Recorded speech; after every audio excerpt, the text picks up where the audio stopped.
Plusieurs membres de l'association des paralysés de France étaient mobilisés ce matin devant la permanence de la députée Anne-France Brunet. Ils dénoncent le fait qu'avec la réforme de l'allocation adulte handicapé, 50% d'entre eux ne vont pas bénéficier d'augmentation et que certains vont même voir leurs revenus baisser.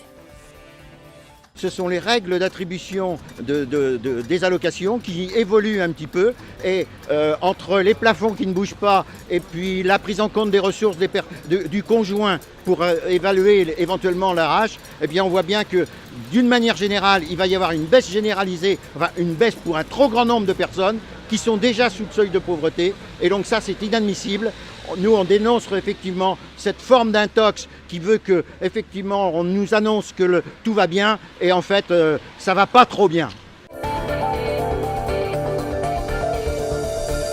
Planète Sauvage obtient gain de cause. Le Conseil d'État a annulé ce lundi l'arrêté qui interdisait la reproduction des dauphins en captivité. La juridiction avait été saisie par plusieurs parcs disposant de delphinariums, dont Planète Sauvage. Ces parcs estimaient que l'arrêté aurait conduit à terme à la fermeture des delphinariums. En réaction, les fondations Brigitte Bardot et 30 millions d'amis ont demandé ce lundi au ministre Nicolas Hulot de prendre un nouvel arrêté.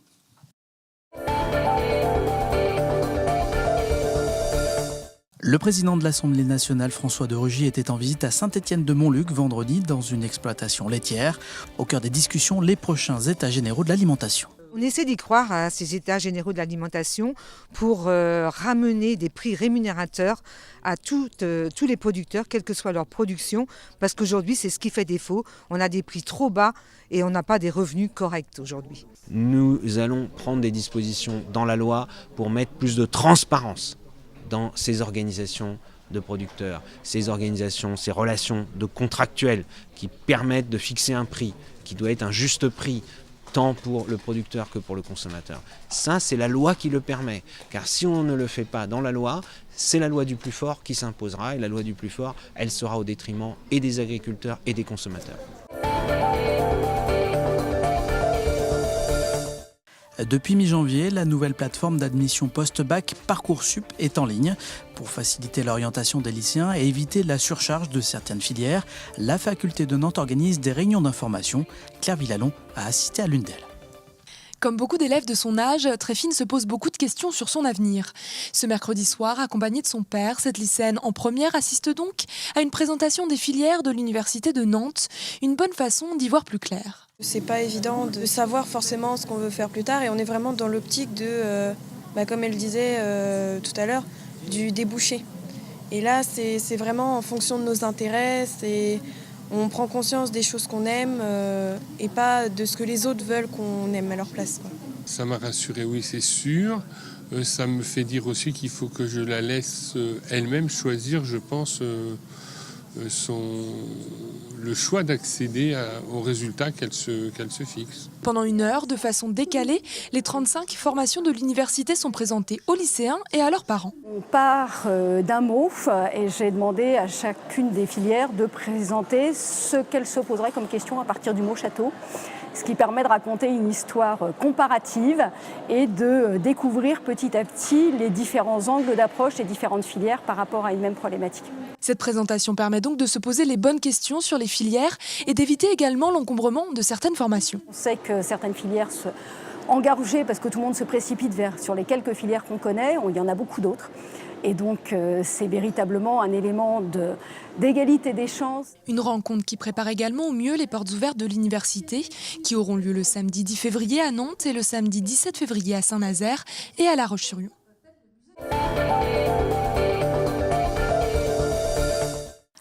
Ce week-end, la grand-messe annuelle de la bande dessinée se tenait à Angoulême. Parmi les artistes sélectionnés, l'auteur Olivier Jossoamel, que Nicolas Pineau est allé rencontrer à Tréfieux. Quand il n'a pas un crayon à la main, Olivier Jossoamel a la tête dans les BD. Mais ce week-end, cet auteur de bande dessinée alternative était à Angoulême où son album Au travail était sélectionné. Un ouvrage dans lequel il évoque son enfance. À 40 ans, je me suis posé la question, mais pourquoi tu fais ça? Quel est le sens profond? D'où ça devient? Question existentielle. Et donc je remonte dans ma prime enfance où je creuse mes premiers rapports avec la bande dessinée. Olivier Jossoamel concourait au Festival d'Angoulême aux côtés de 44 auteurs sélectionnés parmi 5500 candidats. Être nominé, c'était donc déjà une consécration. C'était une bonne surprise, évidemment. C'est quelque chose auquel on pense parce qu'on sait que ça existe et qu'on se dit « Ah, et si ?» Puis finalement, on oublie. Et au moment où on nous dit que ça arrive, on se dit « Ah, tiens donc !» Donc évidemment que ça me fait plaisir, oui. Olivier Jossoamel et ses confrères ont aussi profité du festival d'Angoulême pour mettre en lumière la précarité de leur métier. Moi, je touche sur le prix de vente du livre 10% du prix du livre hors taxe. C'est-à-dire que je dois toucher à peu près 2,30 € par exemplaire vendu.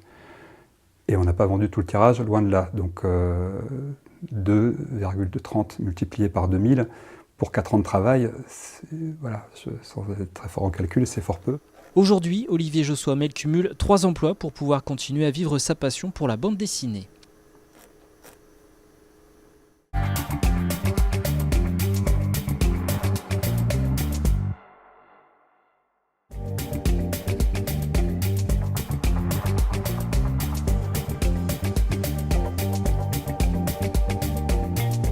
C'est un peu l'aboutissement de ce qu'on voulait faire quand on a repris le club il y a maintenant 8 ans. On voulait vraiment construire un club de très haut niveau à Nantes. On y était empêché parce qu'on n'avait pas de salle digne de ce nom.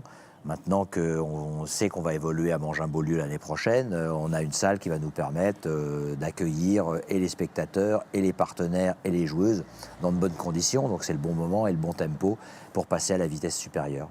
On a eu un premier cycle de 4 ans avec Moilec qui nous a emmenés en D1. On a eu un deuxième cycle avec Yann qui nous a confortés dans notre place en Ligue féminine de handball. Maintenant, le troisième cycle, c'est effectivement de pouvoir titiller les meilleurs, de prétendre à gagner des titres. Donc on est dans cette logique-là avec un coach français, je pense que c'était important. Et puis essayer d'avoir le plus possible des joueuses françaises. Parce que c'est vrai qu'une internationale française sera toujours plus appréciée par le public ou par les partenaires qu'une internationale étrangère, aussi brillante soit-elle.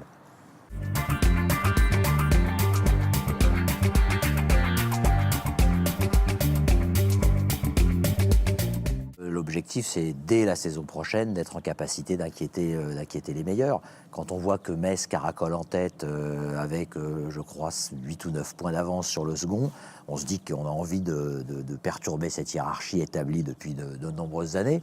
Donc dès l'année prochaine, on va avoir une équipe compétitive. Il y a beaucoup de clubs qui sont beaucoup renforcés, qui ont envie de progresser. Ce sera le cas encore de Metz, ce sera le cas de Brest, ce sera probablement le cas de Toulon l'année prochaine. Il ne faut pas oublier Nice qui a fait signer des très belles joueuses françaises et qui gardera son ossature. Donc il y aura un groupe de clubs avec des ambitions. Et donc, même si sur le papier on a une belle équipe, on ne sera pas les seuls.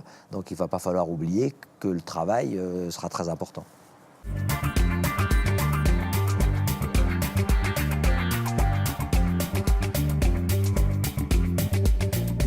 Il est clair qu'avec l'équipe qu'on a montée pour l'année prochaine, si on n'est pas européen, on sera très très frustré. Donc c'est bien de se projeter sur l'année d'après, mais il faut aussi penser qu'on a une saison à terminer et qu'elle est loin d'être terminée. On est peut-être à la moitié de la saison et que pour ça, il reste beaucoup de matchs à gagner et notamment un quart de finale qui nous permettra de savoir si on est européen ou pas.